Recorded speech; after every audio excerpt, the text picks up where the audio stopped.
Hi, Eric Kieser here, the Conflict Guru. Today I'm starting a two-post series about the essential issue of trust around healthy conflict. And lots of people have tried to quantify trust, compose elements to it. I know this. Trust simply means that I have to have a sense of safety, whatever it's about. I'm not going to trust this chair I'm sitting in until I can be sure that it bears my weight. Most of the time we don't think about that. We just trust that chairs do bear our weight. But trust is implicit in everything we're doing. Trust is implicit in investment, in doing business, in getting into relationships, taking risks of any kind, and one of the riskiest things most of us can do is engage in conflict. So, there are three axes of trust here. One is, do I trust you? Do I feel safe with you enough to risk conflict?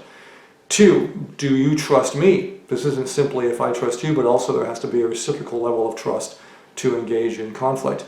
And finally, do you trust the process that you're using to make conflict work?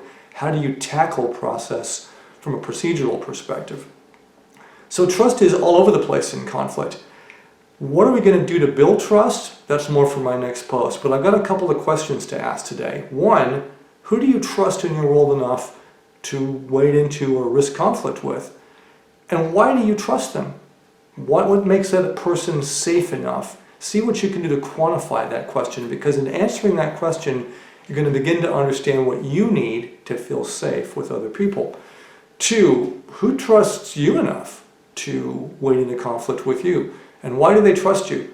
It's fascinating how these questions can begin to illuminate the issues we have with conflict and where we can improve a sense of trust with ourselves and other people. Finally, how do you tackle conflict? What approach do you take? I'll discuss this all more in my next post. Thanks for being here. See you next time.